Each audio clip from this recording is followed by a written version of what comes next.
观众朋友，大家好，我是赖昌邦，欢迎收看《南方特搜报》。为了救护野生动物，位在台南的顽皮世界动物园近年来积极投入台南在地野生动物救伤行动，成果斐然，获得市府的肯定。现在也正式成为台南市野生动物救伤中心的一员。台南市长黄伟哲特别出席揭牌记者会，并且肯定顽皮世界推动保育的贡献。请揭牌！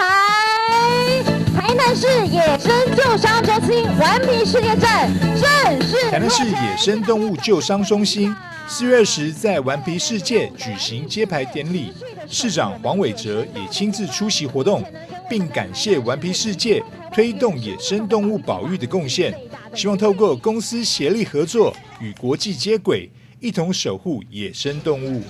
顽皮世界除了是一个最优质的企业之外，也是最有社会责任的企业，因为我们知道人会生病，动物也会生病啊。好，那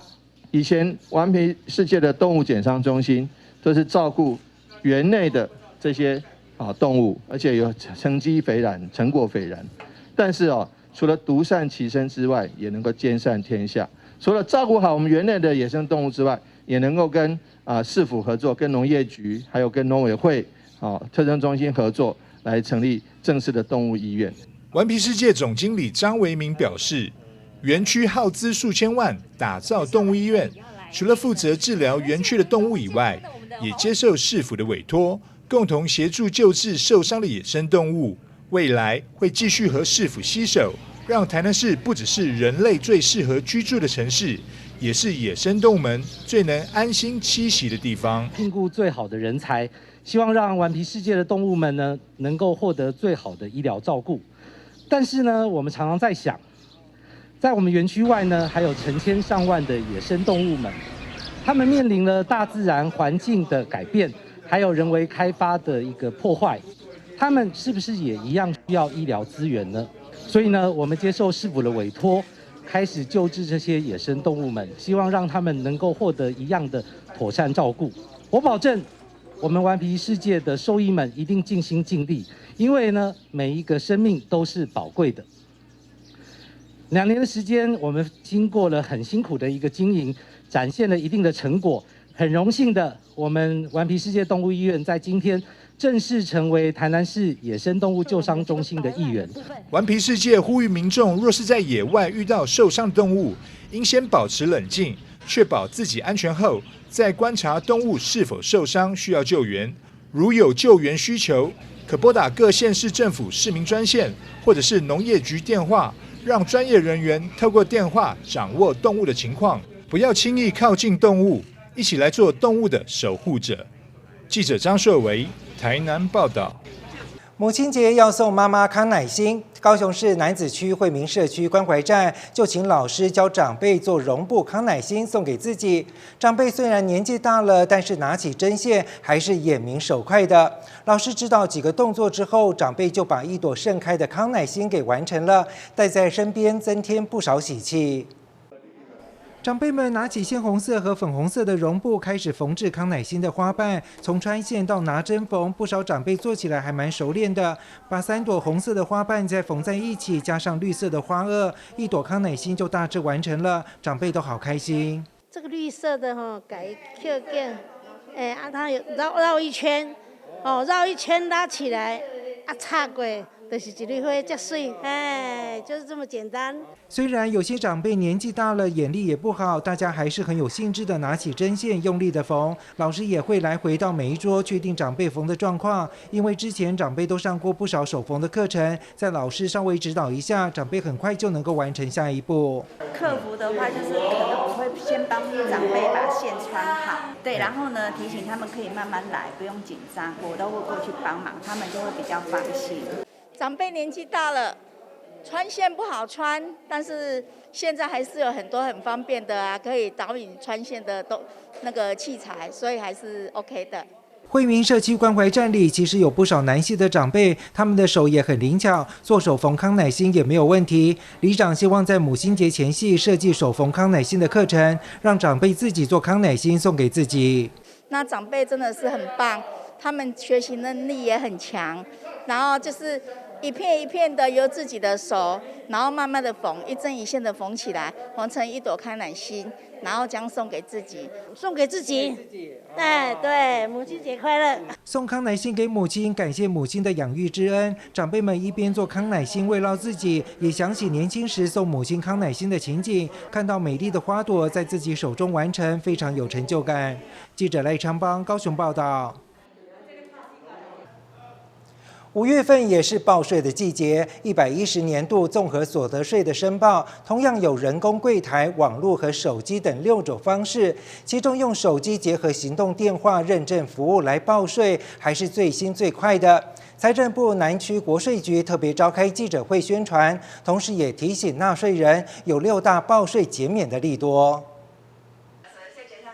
财政部在110年推出综合所得税用手机报税服务以后，全国有84万户响应，评价很好，所以今年又升级到2.0，有编修功能，所以包括抚养亲属等申报资料都可以在线上修改，相当方便。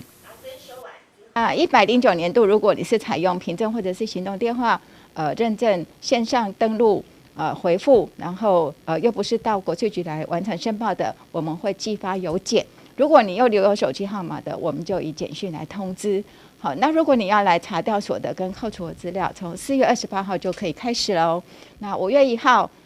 劳动节适逢礼拜天，要提醒大家，我们没有上班哈。所以我们中午加班收件的日期有5月2号、5月25到27，还有5月30、5月31。那5月31号当天呢，我们延长收件到晚上的7点。好，那手机报税2.0的功能大大提升哈，要告诉我们的民众，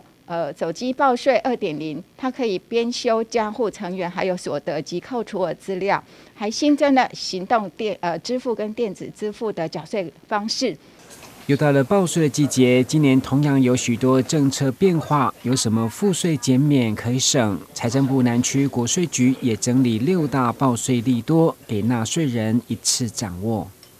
一个就是我们的基本生活费用从18.2万元调增到19.2万元。第二个，政府发放的5倍振兴券是免税的。还有第三，政府发放的疫情相关补助也是免税的。第四，如果你是医事人员呢，就按你的收入的按部班的费用率标准加成117.5%来计算你的费用。那么药师的部分呢，你的健保收入的费用是由94%提高到97%。如果你是有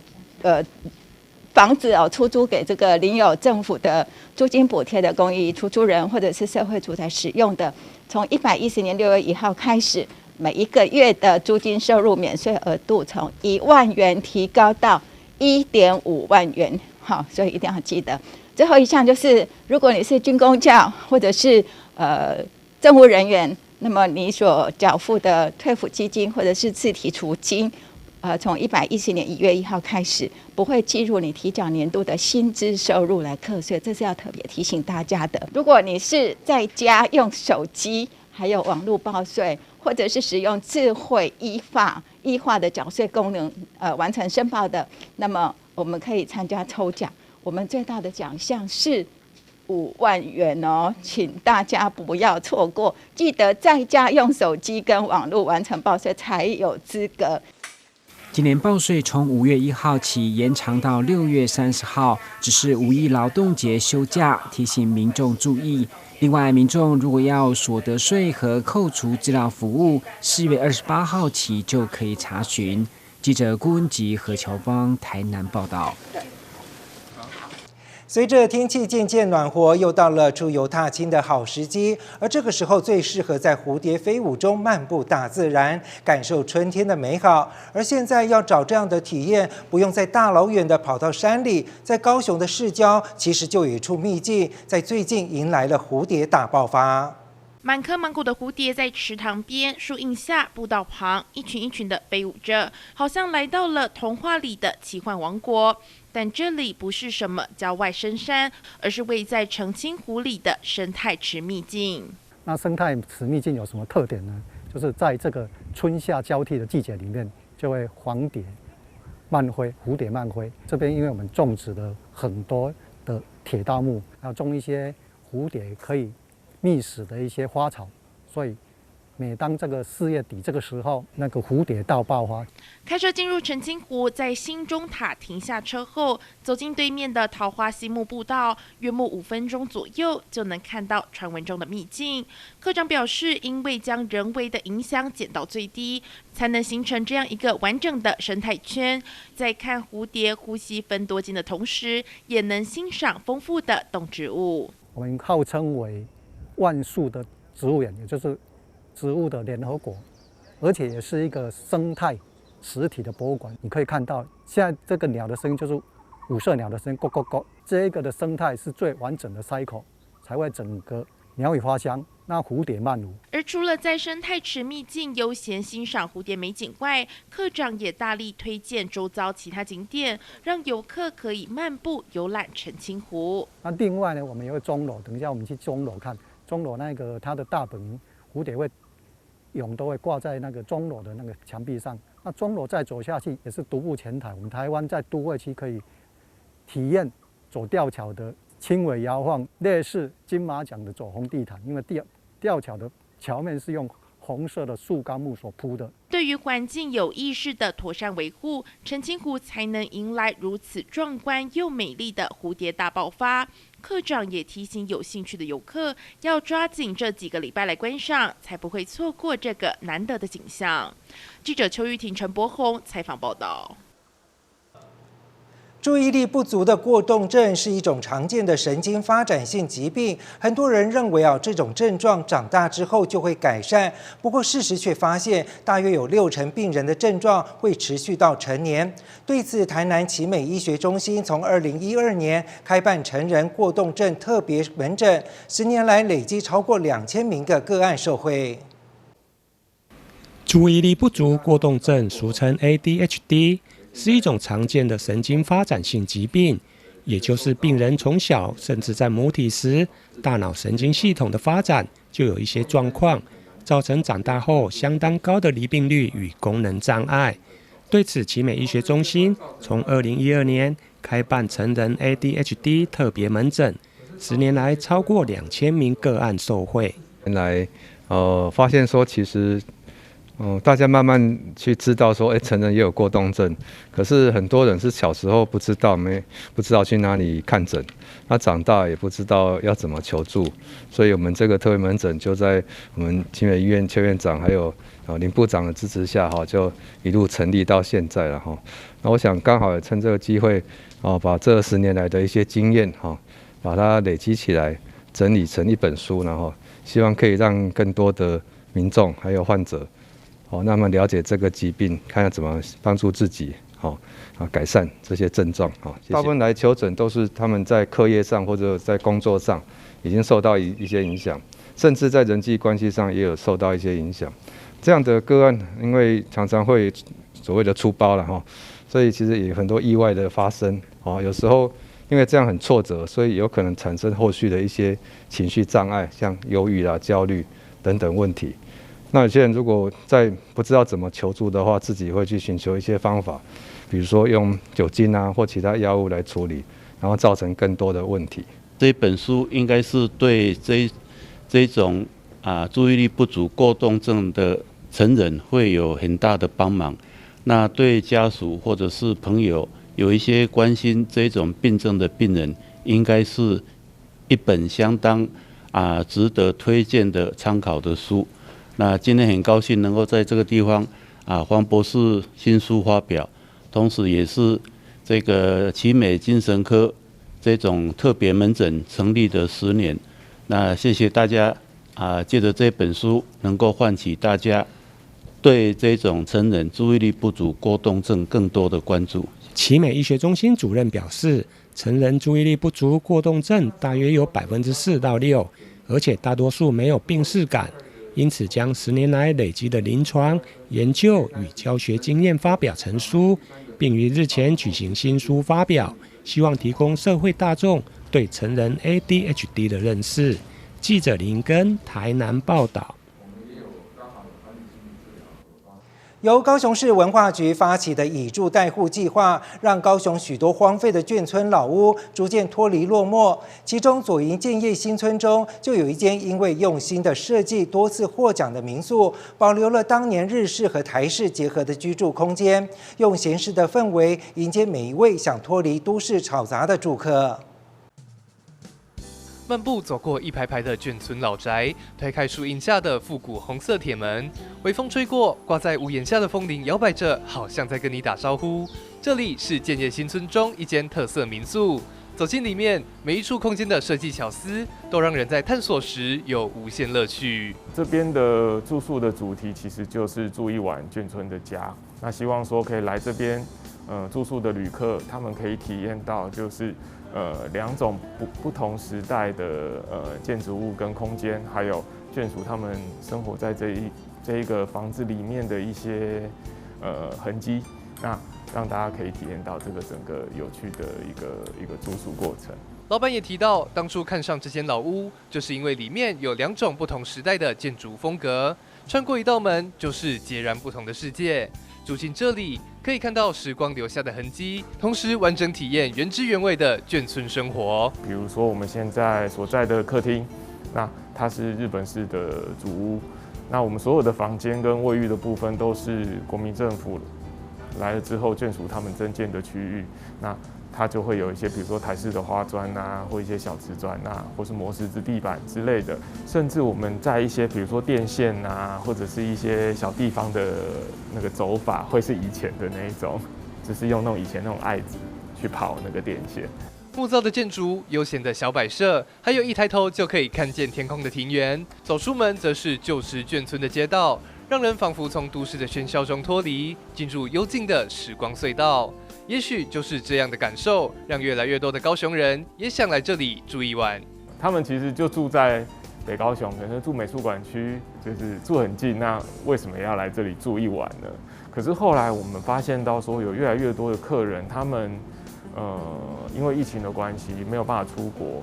那又不想要去人太多的观光景点。那有时候必须还是会要有一些家族的聚会，可能家里的空间没那么大，那他们就会选择这样子的一个地方，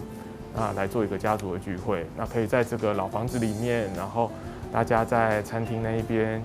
简单的聚餐，那晚上可以喝酒，然后看电视啊。那小朋友可以在这个大房子里面跑来跑去。原本荒废的军官宿舍，因为居民的进驻，出现各式各样的特色店家，逐渐焕发活力，不再是都市中被遗忘的角落。这间民宿也用它的方式，成为这幅文化景观的一部分。记者邱玉婷、陈柏宏采访报道。高雄市盐埕区的巷弄有许多美食，今天要介绍的是位在盐埕第1公有市场的手工豆花店。这里可不是只有豆花是手工的，就连红豆、绿豆和薏仁都是老板娘自己纯手工制作的。2代接手经营之后，味道一如既往，因此获得老顾客忠实的支持。用汤匙轻轻挖，软软嫩嫩的豆花搭配 QQ 的珍珠和浓郁的糖水，一口吃下，在炎热的夏天来一碗，可以说是相当满足。老顾客都指明要吃这一间60几年的老店，这款好味道早已深植在客人心中。蛮好吃的。口感有什么不一样吗？它很纯，也很浓郁，有像古早的那种豆花啦，现在很少吃到这样子的。个人蛮喜欢豆浆豆花的。怎么说呢？什么口感？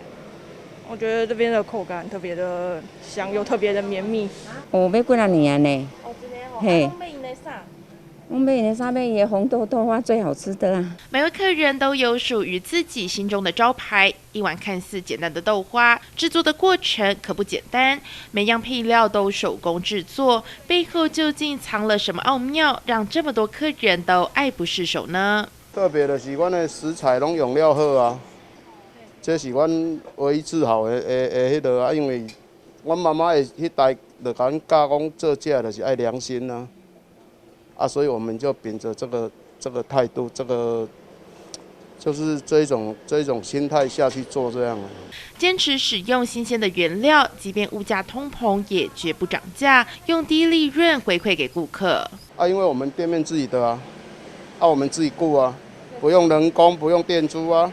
我们就是直接给消费者便宜啊。甜而不腻的秘诀就在糖水的熬制，所有的配料也绝不假他人之手。我们糖水是4种糖下去熬煮4个小时。4种糖。对因为我们的糖，跟外面的比较不一样，就是不腻。然后又很香。每一种料我们都是经过自己的那个制造过程，我们没有叫现货了。每天中午一营业就吸引许多顾客上门，大家都赶着来吃这一碗味道香醇的古早味豆花。记者邱建勋、林嘉义高雄报道。什么是植物染？多数人对于这项技术应该是一知半解，而一位建筑师因为看到坊间对各种植物染不正确的观念或误解，决定开设蓝染工作室，分享研究心得，从农田的植物到身上的衣物，让民众真正认识天然植物染。用天然植物萃取出来的蓝色染料，再加入水以及小苏打等帮助反应的原料，并且确认酸碱值后，静置一段时间，烧杯中的蓝色液体居然神奇的变成了绿色。但创办人要我们先别急着惊讶，他缓缓放入一只白色的袜子，浸泡后的绿色袜子随着与空气氧化，渐渐变成了带有渐层的漂亮蓝色。这就是蓝染的简单流程。我们用氧化还原的方式做了蓝色染料。完全不需要用温度的方式去增加它的反应速度，完全不需要。你知道这有什么差别吗？我们也会，我随时被腻，我得当腻，所以它有一个这样的方便性，而且它有一个不可取代性。然后呢，它的原理是透过渗透压，氧化完了之后变成蓝色，对不对？我再放下去，然后再打起来，再让它氧化，它的颜色就会一层一层一层叠加上去。所以像我们这个颜色，我们颜色其实就是看你染几次，它颜色会越来越深。本业是建筑师的空间创办人，因为对于蓝染创作的兴趣，一头栽进这个领域，不满足于单纯学习技法，而是更深入钻研这一块领域。从植物原料的种植、染料的萃取，到如何应用在实际生活，最后更在眷村中开设工作室。其实知识的传递跟累积，对我而言非常重要。我不断的开课程，然后去上课，就是去讲解植物染它本身的那些好处、优点，让他有基本知识之后再去玩，他才会理解。他们在苗栗的农田种植蓝染原料，而高雄工作室则是作为创作基地，实验如何将蓝染应用在实际生活，并利用体验活动分享天然植物染的好处。所以天然植物染跟化学植物染有一个非常大的差别，就在于我们天然植物染其实可以有效的去运用植物它本身它的功能，搭配在我们人身上，抗菌、除臭、抗紫外线。对，其实原理都是我刚才说的，植物它本身它就具有的功能。而除了推广，如何把天然植物染的优点转化为实际产品，创办人也提到他们目前的2个概念，一个是把抗菌除臭以及天然气味结合到生活必需品，例如上衣、袜子；另一个则是旧衣重生。旧衣重生，你有纯棉的衣服很好，可是褪色颜色褪色了，我们来染，让它重生，而且染过之后，它可以有另外一个样貌，你可以有一个新的衣服重新穿。被染成蓝色的双手支架，象征着创办人对于蓝染的痴迷与研究。而他也希望有更多有兴趣或是不同技能的创作者参与到这个空间，找出更多关于植物染的新想象。记者邱玉婷、陈柏宏采访报道。着色是一种最简单的绘画方式。高雄市左营区路东里长照站就结合着色、剪贴和创作等方式，教长辈将着好色的图案剪下来，贴在色纸上，再在图案的背后色纸上画上三角形的线条，让图案呈现立体状，近看远看都有不同的感觉。蛋糕、冰淇淋的图案上被长辈涂上各种鲜艳的颜色，看得忍不住想吃一口。长辈还有一招可以把这些甜点变得更显眼，就是把甜点的图案剪下来贴在色纸上，再在图案背后的色纸点了好几个点，再连成一个一个的三角形。点完了你就开始一直画，这样接来接去就变成三角形，每一个都会变成三角形。你想象三角形的是怎么连接，就给它画下去，自由想象就好了，不要太规则。不同边长的三角形像是一张网，把甜点网住。长辈再把三角形以间隔的方式涂上颜色，画面就更丰富了。近看还不觉得怎么样，把色纸拿远一点看，因为视觉的关系，甜点反而显得更立体。眼看就这样出来就像有花，花纹就会很漂亮。这样子有立体感啊，就有艺术那个美啊，就是像缠绕这样，不知道在画什么，但是就是很漂亮这样子。我觉得差不多有60分以上了啦，及格了。比如说会有一点就是感觉大小会有一点忽大忽小啊，或者视觉上的就是其实就是一个渐变的效果啦。虽然只是很简单的着色，但老师把着色做了一些变化，一方面让长辈挑选喜欢的颜色来上色之外，还用剪刀把图案剪下来贴上去，再用点和线条贴满图案的背景，变成一幅很有层次的图画。画图我袂晓啦，可是来了，他说来了就屌屌啊。是因为老师很有耐心，然后慢慢教导他们有方法可以去从不会画画的人就有很多的作品产生。不然你在家里都没有在做什么，你有这种画的话，老师有开一个头，你就要自己去想象，比较有想象力。因为有一个概念啊，因为我上过很多堂课了，老师教的方法，所以就抓到那个诀窍了，就简单了。就整个把它完成一幅很特别的画。长照站的长辈大多没有学过绘画，老师用速成简单但是很有创意的方式，让长辈很快完成一张色彩缤纷的画，非常有成就感。记者肖怡轩、赖昌邦高雄报道。以上是今天的南方特搜报，感谢您的收看，祝您平安顺心。我是赖昌邦，我们下次再会。